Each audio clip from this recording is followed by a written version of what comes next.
So let's start with today's topic. So today's topic is help me with food cravings, right? So in the last two sessions, we have talked one about sweet cravings, and then we have also talked about the role of cravings and ancestors. So today we're going to talk about general food cravings. Okay, so this is drawn largely from a book called Constant Cravings by Doreen Virtue. Some of the information is also drawn from a book called Heal Your Life by Louise Hay. Okay, so let's start. So there are many types of cravings, of course. There are food cravings, there are cravings for alcohol, there are cravings for smoke, there are cravings for hot liquids like hot tea, hot coffee. So these are like multiple types of cravings. So I'm going to talk about some of them.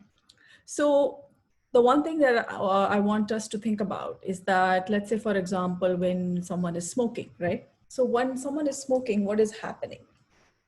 There is a screen that comes in front of them, right? Because smoke basically produces a screen. So this is my observation, and it's also validated by other readings that I've done, is that when someone does not like what they see in their future, that is when they begin to smoke. Okay, because what they're trying to do is they're trying to create a screen in front of their eyes. So then they don't, so because they don't like what they're seeing in their future, so they like to create the screen in front of them, and it sort of prevents them from seeing the future. So this I know is a little abstract, but I found that it is true that when we are not hopeful about our future, that's when we find people start to smoke or to take drugs, which are also smoked, right? So it's a form of dislike of oneself and one's ability to deal with the future. Okay. Now, again, please take all of this with a view of study. We are not here to argue with you on any of this stuff. We're just here to share what we have learned over a period of time and to see if it helps you to understand the issues that you're having and to help the people that you love. Okay. Now, the next one I want to talk about is hot liquid. So some of us are craving for a hot cup of tea or a hot cup of coffee, right? And it's even in like the peak of summer. So let's say, the Delhi summer or the Calcutta summer when it's really, really hot. And what do we want? We want a hot cup of tea. Why is that we want a hot cup of tea or a hot cup of and if it's not your regular milk tea, even if it's like black tea or black coffee, it's still hot. And I know some people who like to have it really hot, like so hot that it's literally boiling. And if the server takes some time from bringing it from the kitchen to the table and it's just a little bit less steaming, they start to get very antsy, like, oh, my tea is cold. So this is for people like this in particular. So my understanding is that it's a way of pouring hot water on our emotions. So these are generally, this is again my observation, is that these are people who don't want to let their emotions come on the surface, right? Because they are afraid of their emotions. They are not aware of how to deal with their emotions. And sometimes it's also because they invalidate their emotions, which means that suppose I'm getting angry with someone, if I don't want to express that anger, and over time I have learned to just store it inside of me, then one way to solve it is to drink hot drinks. Now, I'm not really sure about the mechanism. I have some theories on that, mostly drawn from the books by Arthur Powell. And there are two books I would recommend. One is called The Etheric Body by Arthur Powell. And the second one is called The Astral Body by Arthur Powell. The third book I said, like we're referring to here, is a book called Constant Cravings by Doreen Virtue. And the fourth book we are referring to is Heal Your Life by Louise Hay. And of course, covering all of this is the teachings by Master Choa Kok Sui in Pranic Healing. So really it's that base of Pranic Healing that helps me to understand these things and to make techniques out of them to actually help people. Okay, so one of the things that Doreen Virtue says is that she uses the word facts, F-A-T-S, as the reason why people have cravings. So if you want, you can write this down. I'd request Kunal to also type it out if possible. So F stands for fear, A stands for anger, T stands for tension, S stands for shame. Okay, I'll say it again. F for fear. So we're talking about the word facts. F for fear, A for anger, T for tension, and S for shame. So according to her, these are the four main emotions out of which other things come out and create cravings in our body. So I know a lot of people tell me like, I really don't want to get rid of my fat. It really doesn't bother me, things like that. But the point is not whether it bothers you or not. The point is, why are we not all looking healthy and looking great, right? Because the God has given us this beautiful body. It is the temple of the soul. So let's say, God gifted you a mansion or a palace. Would you or would you not take care of it? Would you or would you not keep it very, very clean? You would, right? So why would you not do that for this physical body, which is also a gift of God, which is also a temple of some sort? Okay, it's really the most important temple because we live in it. Our soul lives in it. Okay, so what I would like us to do now is, I know we've talked for almost 2.5 sessions about this. So now I would like us to close our eyes and just think of one item that is a craving for you, for us, which we would ideally like to get rid of. It could be anything. So, for some people, it's also non-veg food. So I wanted to just cover that for a minute. So sometimes people feel guilty about consuming non-veg food, right? Because they're like, oh, we are Anatic yogis, or we shouldn't be doing this. So again, I've heard this again through many Chinese whispers that according to the Holy Master DK, and I'm really sorry if I'm misquoting anybody here, that some souls need to consume the non-veg food because animals contain a very high level of instinct of survival. And for some souls who are still developing into or are still evolving into matter, they require that kind of energy to enable them to develop the instinct of survival, which means that they don't have enough of the instinct of survival and they need to get it by the matter of non-veg food. So again, what I would like to say here is, yes, if you are wanting to give up non-veg, that's one angle.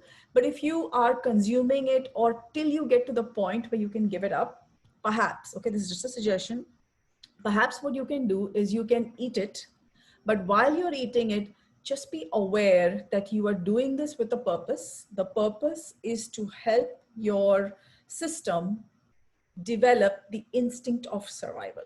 Okay, one.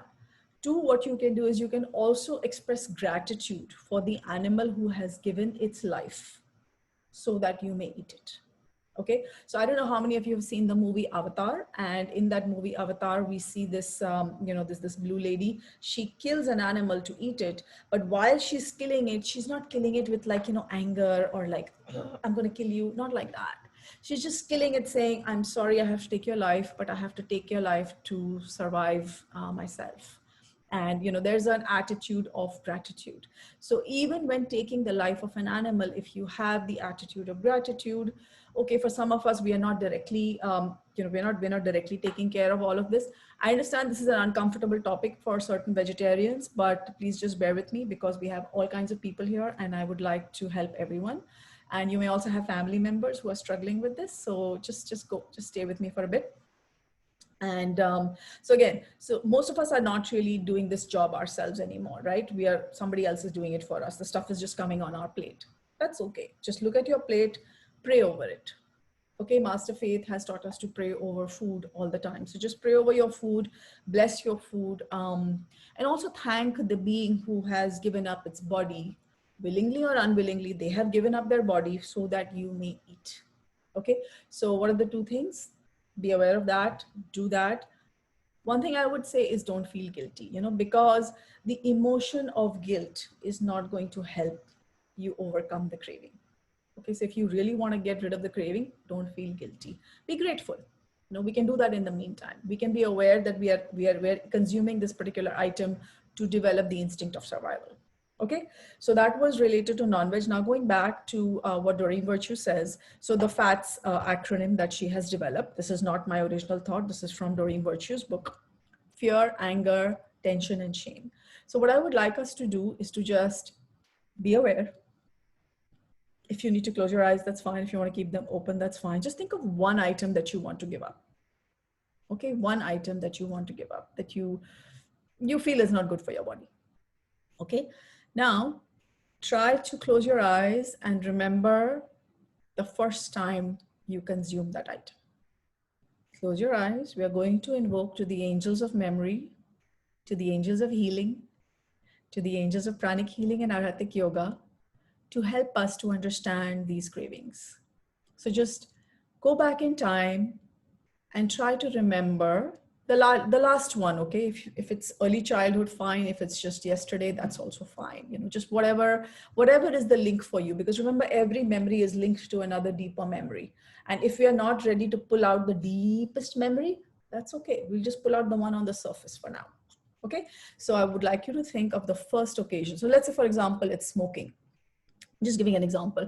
And, you know, the first time you smoked or was when, you know, you thought you were grown up and, you know, your father was smoking, but he wouldn't give you a smoke. And you decided, okay, I'm going to do it by myself. What do you think?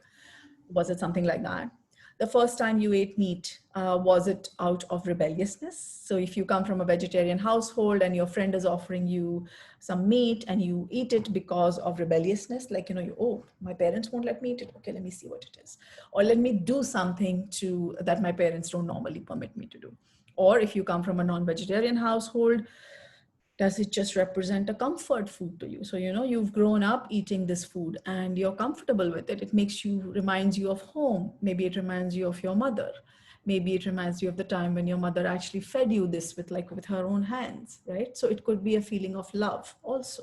Okay, so just think back to the earliest memory that you have of this particular one item that you want to let go of, that you have a craving for often, and that you, for some reason, you don't want it anymore. Like, you know, your one part of your mind says, I don't want it. And the other part of the body says, I want, I want, I want. So we have that war going on. Okay. So once you've identified that and you've thought through what it is, what I would like us to do is to close our eyes and just visualize this memory and whatever it symbolizes to us. And just check, what is it? Is it love? Is it the feeling of love? Is the feeling of rebelliousness? Is it shame? Is it the feeling of power? Like, you know, sometimes when we are grown up, we start drinking tea and we think it's an adult thing to do. So it's like, okay, now I'm drinking tea, I'm an adult. So, you know, something like that. Just try and understand what it is. Understand yourself, because, you know, we are all doing this for ourselves. And then once you've done that, you have the item in front of you. You can talk to yourself and we can say, maybe this was appropriate at the time that it happened. Now I'm moving on the spiritual path, or I'm taking my life on a different direction. It may or may not be the spiritual path, which is just fine. You may be on the material path. That's also fine. But for whatever reason, you wish that this item was no longer a part of your diet. So just put that item out of your system, keep it in front of you, and say, thank you. Thank you. Thank you for being in my life. Thank you for taking care of those emotions, those thoughts. Thank you for being there for me at a time when your support, you're talking to this food item, when your support made me feel powerful, when your support made me feel loved. Today, I'm different. I don't require your services anymore. So I request you with folded hands to leave my system. Just thank every item of food of that type that you may have consumed over your entire lifetime and just express some gratitude. You know, so far we have just been angry with that food item. We have been like saying all kinds of things to it. Now let's just treat it with love. It is also matter. It is also part of the universe. Remember, everything that is there in the universe that we know is not just matter, it's matter with consciousness. So this item has consciousness. It is not pure matter. It is matter with consciousness, the consciousness of God. So just thank that food item from your heart and say, thank you. Thank you for your support. Thank you for your love. Thank you for giving me that feeling of power. But you know what? I'm the soul. I am a spiritual being of divine intelligence, divine love, and divine power. I draw my power from my teacher, from Lord Mahaguruji Mailing, from the Supreme God, from the angels, spiritual helpers, higher beings, the great ones. I am the soul. I'm a powerful being. So now that I've grown up, thank you. Please leave my system. Thank you. Thank you. I am the soul. I am not these cravings. I am not these emotions. I am not these thoughts. I let go of you. Go in peace.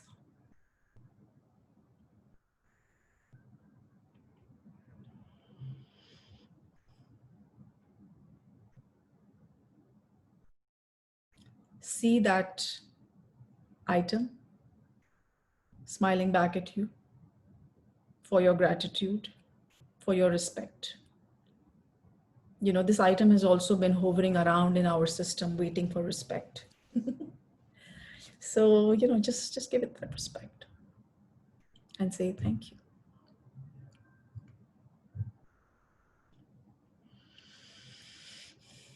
Okay, slowly open your eyes. So I hope that was helpful. You can do this as often as you want.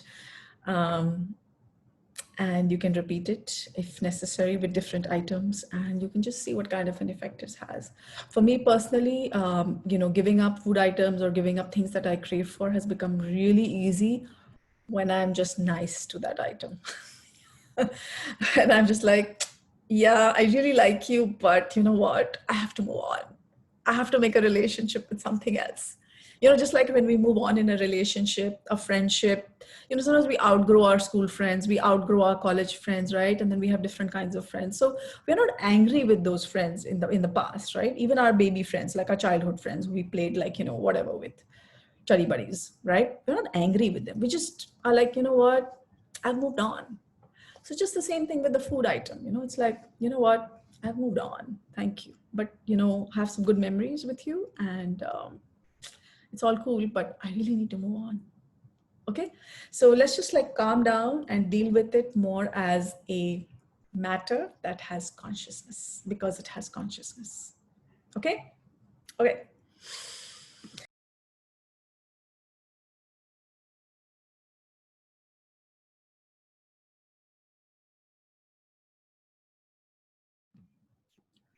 Let's raise our hands in blessing position. Let's be aware of our heart, our crown, and our hands. And today, let us bless everyone who is struggling with some craving. We are going to apply the law of karma. Let's bless everyone with tremendous willpower, goodwill, and the will to do good. Let us bless everyone's will centers to be powerful, to take control of the physical body, the emotional body, and the mental body. Let's invoke to the soul of every person.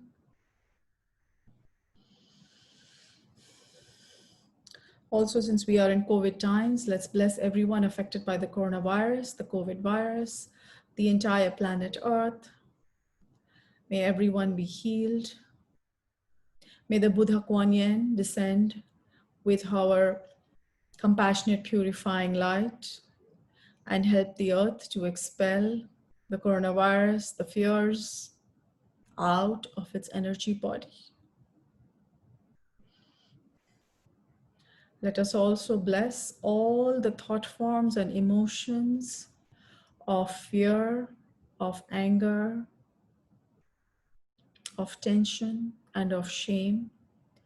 Let us remember that they are also beings, and that by blessing them, we are helping them to evolve into a higher form of themselves.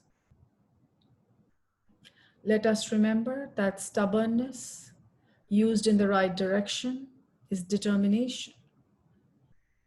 Similarly, fear used in the right way is excitement for a particular goal. Remember that anger used in the right way can help us change the world. Let us remember that tension enables us to plan for our future when used in the right way. And shame prevents us from doing things that we should not be doing. So it's somewhat like our conscience. Of course, any excess of any of these is not a good thing. Let us invoke for balance, for the use of all these emotions and thoughts to make us stronger, to enable our soul to take control of all the bodies, the physical, emotional, and mental body. Let's bless ourselves. Let's bless everyone else. Inhale slowly and release the energies as you exhale.